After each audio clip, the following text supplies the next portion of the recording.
News युग में आप सभी का स्वागत है। मैं हूं आपके साथ पूजा प्रथम।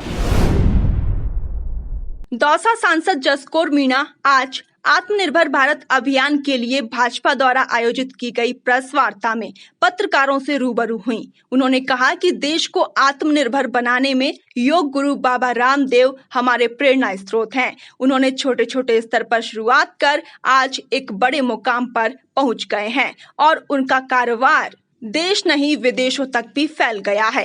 हिंदुस्तान के बाहर विदेशों तक अपने देश में बने सामानों को वह पहुंचा रहे हैं। सांसद जसकौर मीणा ने और क्या कुछ कहा, आपको सुनाते हैं।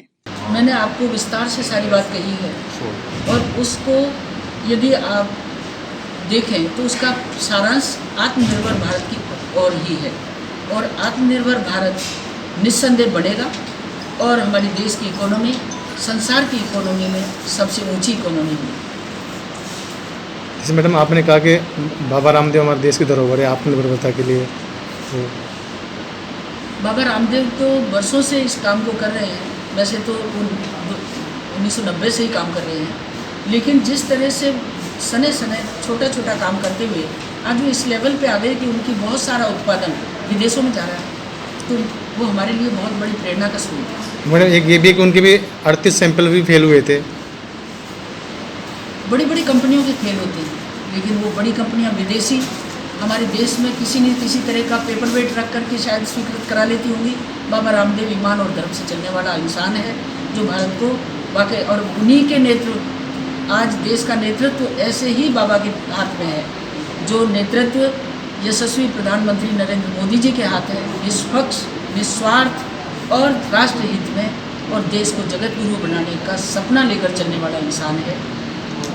कोरोना महामारी ने थोड़ा हमको पीछे 70 सालों में सरकारों ने नहीं सोचा देश को आत्मनिर्भर बनाने की, अब मजबूरी आई तो याद आ रहा है आत्मनिर्भर। इसमें कोई दो राय नहीं। जब संकट आता है तो संकट में हमें संकट से निकलने के सुझाव भी हमारे मन और मानस में आते हैं। और मैं सोचती हूँ कि आपको याद होगा जब वो पहली बार प्रधानमंत्री बने तब भी उन्होंने भारत की स्वावलंबन की बात ही करी थी कि हमारे नौजवान, क्योंकि युवा भारत है, नौजवानों के हाथों में यदि रोजगार होगा और उसी से आप make in India, skill India, startup India, ये शब्द निकल कर आए, ये उसी मोदी जी के मुख से निकल के आए थे जो आज देश को आत्मनिर्भरता की ओर ले जाने के लिए जिसने आह्वान किया है। सर आपको कुरीति बता रहे हैं और अर्थव्यवस्था सुधारने के लिए ठेके खोले, इसमें कोई दो राय नहीं। कुरीति हम महिलाओं के लिए तो बहुत बड़ी कुरीति है, परिवार नष्ट हो जाते हैं। लेकिन इसके साथ साथ दूसरी बात ये भी देखिए कि जब बंद किया तो विदेशी लोग हमारे यहाँ शराब बेचने आ गए और हमारा टैक्स भी चुरा ले गए। अब कम से कम हम सिस्टम में चलेंगे तो टैक्स भी आएगा, रेवेन्यू भी आएगा और पाबंदियाँ भी रहेंगी। प्रवासी मजदूर काफ़ी सारे आए हुए हैं, तो उनको अपन यहाँ के यहाँ स्थानीय स्तर पर रोजगार मिले। प्रवासी मजदूरों के लिए बहुत बड़ा पैकेज दिया है। उनके लिए राहत सामग्री, खाद्यान्न, उसके आवास की व्यवस्था, इस सब की चिंता इस पैकेज में की है। 6 महीने मुफ्त अनाज मिलेगा, बिल्कुल मुफ्त अनाज सितंबर तक। प्रियंका गांधी बसों को लेकर राजनीति हो रही है। देखिए, कांग्रेस के पास कुछ बचा नहीं। राष्ट्रीय निर्माण में जिस तरह की भूमिका विगत 60 सालों में उन्होंने रखी थी, अब उनको राष्ट्र प्रगति की ओर जाते हुए देखकर सुहाता नहीं। यूपी गवर्नमेंट ने अपने बच्चों को, अपने छात्रों को कोटा से उठा लिया, जहाँ जहाँ उनके छात्र थे सबको ले गए, क्या अनुमति दी थी? इसी तरह से पंजाब सरकार है, महाराष्ट्र सरकार है, उनके मजदूर आ रहे हैं, जा रहे हैं, कौन सी अनुमति की बात हो रही है?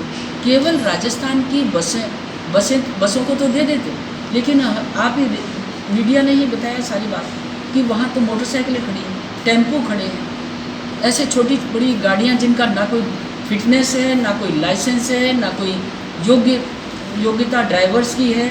ऐसी परिस्थितियों में कल जाकर कोई दुर्घटना होगी तो मजदूरों के सत्ता का दुरुपयोग कह सकते हैं। राजस्थान से बसें जा रही हैं, तो इसका अब लगाइए। जब उसके बाद बहुत ज़्यादा बात कही कि ये टेम्पो में मजदूर नहीं जाएंगे, मोटरसाइकिलों पे नहीं जाएंगे, ऐसी छोटी छोटी वो गाड़ियाँ खड़ी कर रखी थी। क्या कहेंगे मैडम, सत्ता का दुरुपयोग कर रही है सरकार? सत्ता का दुरुपयोग ही नहीं, बल्कि इतने बड़े पैकेज को लेकर भी जिस तरह की टिप्पणियां राजस्थान की सरकार ने की है, मुझे शर्म आती है।